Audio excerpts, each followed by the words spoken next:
nanti selepas kita berehat ya, kita akan bawakan satu topik yang sesuai dengan musim peperiksaan ini, iaitu pecutan akhir motivasi pelajar. Ya, biarlah berpecut dengan cara yang betul ya.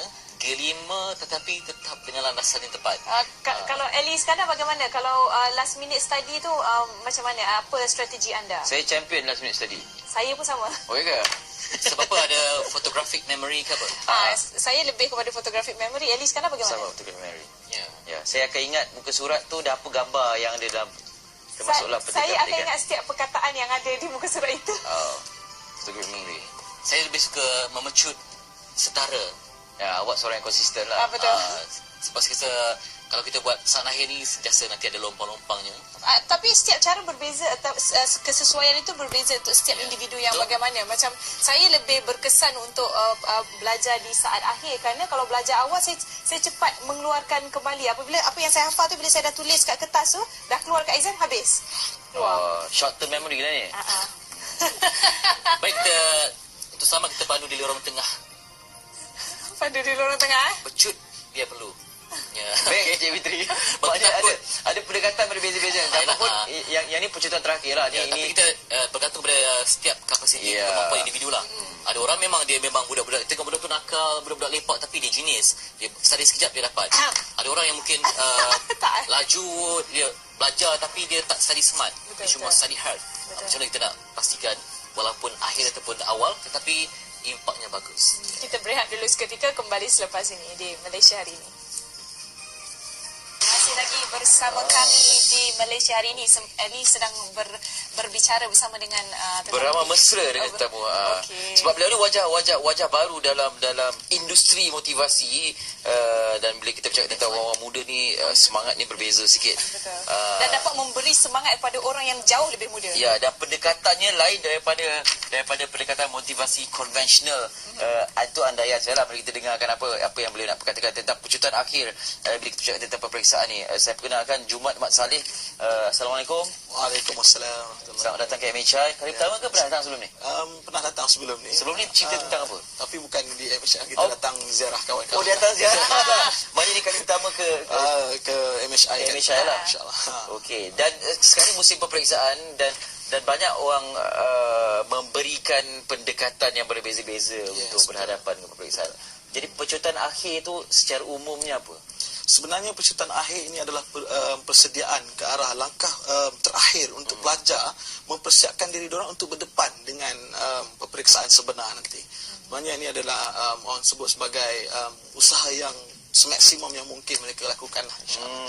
Maksudnya macam kita dah nampak garis penamat tu di depan, jadi waktu itu saat itu mula memecut walaupun konsisten. Dia bukan sahaja nampak garis penamat, tetapi dia ada matlamat dia nak capai yang bagaimana. Dia nak sampai itu pada masa yang macam mana. Kalau kita sebagai pelumba, sudah semestinya kita nak capai yang nombor 1. Begitu juga dengan pelajar. Kalau dia sebagai pelajar, dia nak capai yang semua straight A. Bukan sahaja dia nak tamatkan peperiksaan itu, tapi dia nak tamatkan dengan cemerlangnya. Ya, dalam kata lain, kalau lari ataupun jarak jauh tu, di penghujung 100 hingga 50 meter terakhir tu memang betul-betul kena dia akan keluarkan segala-galanya untuk dia akan memurah kudrat dia untuk sehabis yang mungkin untuk mencapai target matlamat dia tu. Baik, untuk konteks PMR ni sebagai contoh, pecutan akhir tu dibuat bila? Okey, sehari sebelum ke? Sebenarnya pecutan akhir ini yang terbaiknya berdasarkan pengalaman kami dalam bidang motivation ini adalah dia terbaiknya sebulan sebelum peperiksaan. Oh, itu pecutan akhir sebulan sebelum. Kalau seminggu sebelum tu bukan kata tak boleh, boleh, tetapi agak terlambat sedikit. Tu kena pakai nitrogen gas lah untuk pecut. Dia akan memerlukan alat bantuan yang lain. Mungkin disebabkan banyaknya subjek yang diambil oleh pelajar zaman sekarang, tak macam zaman kita dulu, tak terlalu banyak seperti sekarang mereka ni. Jadi bagaimana cara pecutan akhir ini, teknik pecutan akhir? Okey, macam ni. Saya telah menggariskan ada 5 langkah di dalam mendepani pecutan akhir. Dan bila saya melihat pelajar-pelajar yang sudah semakin hampir untuk peperiksaan sebenar, ada satu perasaan yang wujud dalam hati mereka, iaitu perasaan takut, gemuruh dan sebagainya. Perasaan ini menyebabkan semangat dan matlamat mereka agak terganggu. Walaupun study itu dah okey. Walaupun study dah okey. Sebenarnya dia dah boleh, dia confident boleh jawab pun. Cuma disebabkan mungkin pengalaman-pengalaman ataupun sebagainya menyebabkan mereka rasa gemuruh sedikit. So tujuan kami menyampaikan pecutan akhir biasanya ke sekolah-sekolah adalah kita nak berikan mereka kesedaran daripada dalam, kekuatan daripada jiwa. Maknanya kekuatan daripada jiwa ini yang saya maksudkan kita ada 5, kita gariskan 5 lah. Yang pertama sekali dia kena jaga HDA. Ini saya selalu sebut kat sekolah-sekolah. Apa itu HDA? HDA ini adalah hubungan dengan Allah. Hubungan dengan Allah. Sebab apa? Selalu saya tanya kat budak-budak ataupun pelajar-pelajar yang ada kat sekolah, siapa yang nak beri kejayaan ini sebenarnya? Sudah semestinya Allah lah yang memberikan kejayaan ini. Pastinya, ya. Dan kita kena jaga hubungan dengan Allah ini supaya bagaimana kita nak menjaga hubungan Allah? Bagi saya, beza garis pemisah antara kita dengan kejayaan ini adalah dosa-dosa yang kita lakukan. So bila kita sebutkan bagaimana kita nak menjaga hubungan dengan Allah, maka dia harus dimulakan dengan taubat. Yes, sebagai pelajar mungkin sebelum ini dia meniru, dia tak perasan pun bahawa itu adalah satu dosa. So mungkin disebabkan dosa yang kecil itu menyebabkan dia terganggu mungkin di final dan sebagainya. So yes, sebab itulah meninggikan suara dengan ibu bapa, sikap dengan guru-guru, ada banyak lagi dosa-dosa dalam konteks pelajar. Itu tak kita tengok lagi dalam sudut luar.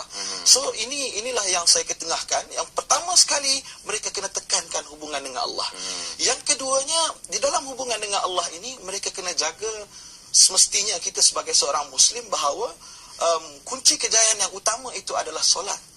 Baru-baru ini saya telah diberi pertanggungjawaban untuk mengendalikan pelajar-pelajar high risk.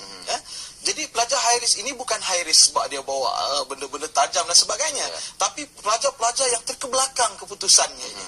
Jadi sebilangan besar daripada pelajar-pelajar ini bila saya tanya tidak menjaga solatnya, tidak cukup solatnya.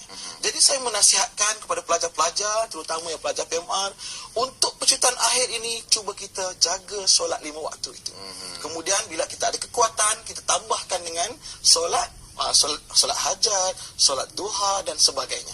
Inilah yang mampu memberi kekuatan jiwa tadi itu. Sebab dengan mengingati Allah, hati kita akan tenang. Macam tu.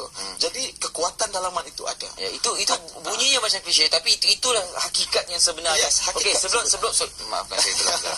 Sebelum Jumaat sambung tips ketiga, tips yang seterusnya ini, saya tak tahu lah ada tak orang yang menanyakan, sebab kita bercakap tentang walaupun ni pecutan akhir tapi tak ada kena-kena dengan akademik, dia lebih menjurus kepada sasiah kita, jati diri kita, semangat dalaman dan sebagainya. Ada tak yang tanya, ada juga orang tak sembahyang yang bukan Islam yang tak solat tu macam mana boleh juga dapat skor? Okey, betul. Sebenarnya macam ni, bila kita melihat kalau nak Muslim dia ada kepercayaan dia tersendiri dan sebagainya. Cuma kita dari sudut kita Muslim ini, kita melihat kejayaan itu bukan setakat PMR dan SPM kita.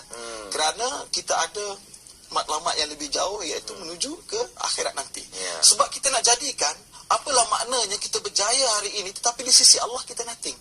Apalah maknanya kita ada straight A tapi dengan Allah kita tak ada apa-apa. Sebab yang membezakan antara seorang manusia dengan manusia yang lain itu bukannya kepandaian, kecerdikan, harta dan sebagainya, tetapi takwa. Takwa. Yes. Macam baik, seterusnya. Ini nampak macam ceramah agama. Siapa pun, tak kira apa kepercayaan pun, yang membuatkan seorang tu hebat ialah keupayaan untuk dia betul-betul pegang kepada kepercayaan itu. Okey, sebenarnya macam ni. Saya melihat bilanya ada kekuatan dalaman dari sudut pelajar itu sendiri, yang mana mereka menjaga hubungan dengan Allah, inilah yang akan merubah perbuatan-perbuatan seterusnya.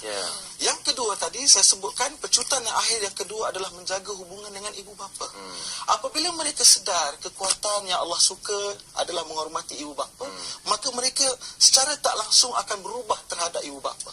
Satu saya nak sebutkan dan ingatkan di sini kepada adik-adik yang berada di luar sana, bahawasanya doa yang tak mungkin Allah tolak adalah doa seorang ibu dan ayah kepada anaknya. Misalnya saya sendiri, mungkin keberadaan saya berada di sini, kejayaan saya bergelar seorang motivator hari ini, mungkin disebabkan doa ibu dan ayah saya ke atas saya.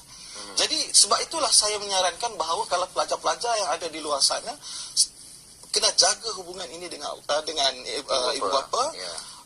Paling minimal kalau ibu bapa tengah tengok TV, kita buatkan air.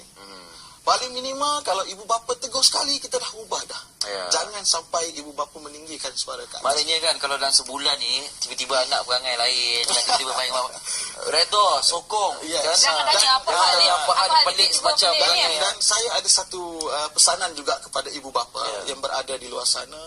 Marilah kita sama-sama mungkin memperuntukkan waktu-waktu tertentu.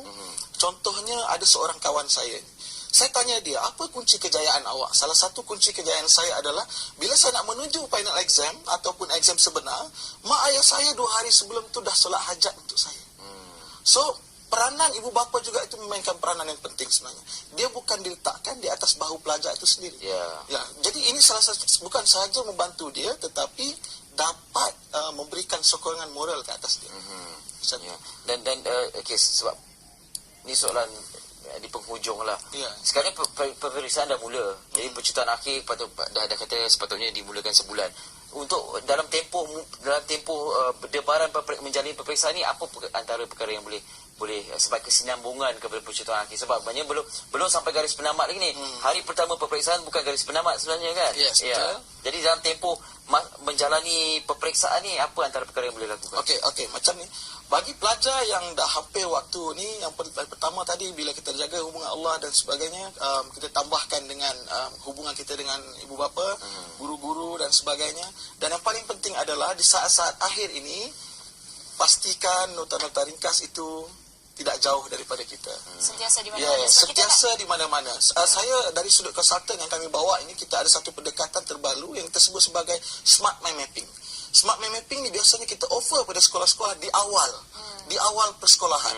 Maknanya bila di awal persekolahan budak dah mahir dalam smart mind mapping, sebabnya secara tak langsung manusia yang dijadikan secara normal ini dia lebih cenderung menggunakan otak kanan.